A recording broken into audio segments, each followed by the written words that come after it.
पिछले वीडियो में हमने समझा कि किस तरह से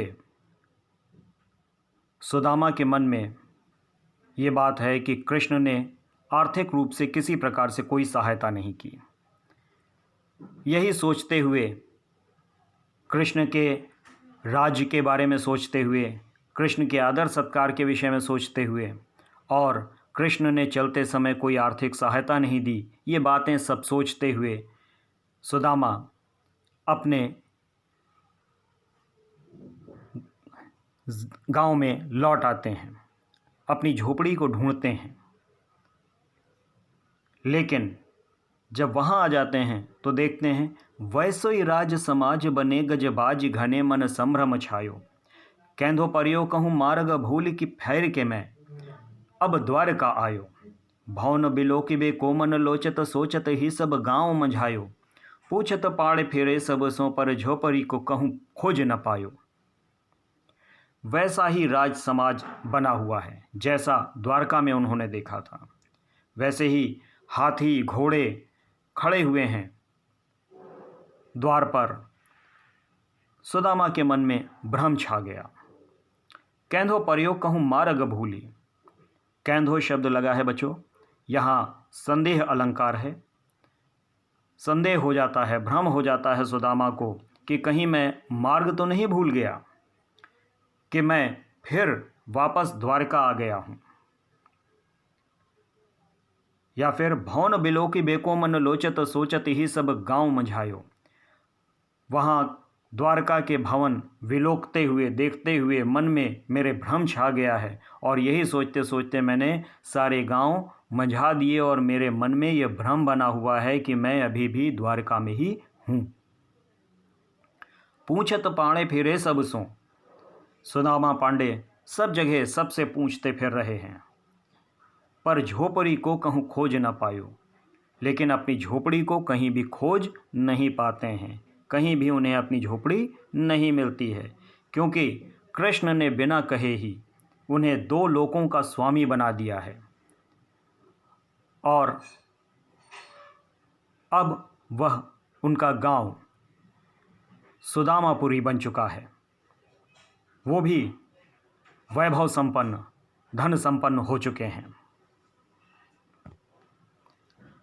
इसके बाद की स्थिति है जब सुदामा को पता चल गया कि ये कृष्ण के ही प्रताप से हुआ है, तब इन पंक्तियों में कवि ने सुदामा की निर्धनता की स्थिति और संपन्नता की स्थिति की तुलना दिखाई है कि किस तरह से निर्धनता की स्थिति में सुदामा रह रहे थे और अब जब हर तरह से धन संपन्न प्राप्त हो चुका है तब उनकी क्या स्थिति है।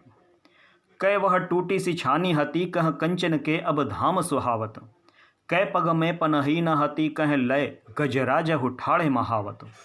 भूमि कठोर पे रात कटे कह कोमल सेज पे नींद न आवत। कै जुरतो नहीं कोदो संवा प्रभु के परताप ते दाख न भावत।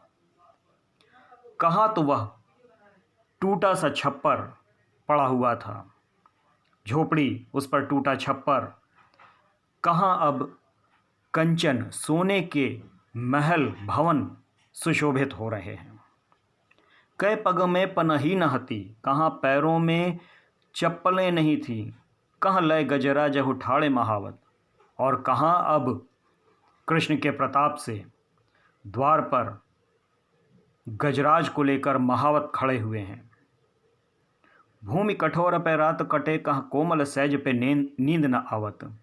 कहाँ तो कठोर भूमि पर रात कटती थी और कहाँ अब मित्र कृष्ण के प्रताप से कोमल बिस्तर पर भी सुदामा को नींद नहीं आ रही है। कै जोरतों नहीं कोदो संवा प्रभु के परताप ते दाख न भावत। और कहाँ तो संवा नाम का मोटा अनाज नहीं जुड़ता था पेट की अग्नि शांत करने के लिए। और कहाँ अब कृष्ण का ऐसा प्रताप हुआ है कि अंगूर भी या तरह तरह के मेवा मिष्ठान्न भी मन को नहीं भाते हैं। इच्छा पूरी हो गई है, लगता है बहुत कुछ मिल रहा है और वह भी अच्छा नहीं लग रहा। तो इन 4 पंक्तियों में नरोत्तम दास जी ने सुदामा की निर्धनता की स्थिति और संपन्नता की स्थिति की बहुत ही सुंदर तुलना की है। इस पूरे प्रसंग में, सुदामा चरित में,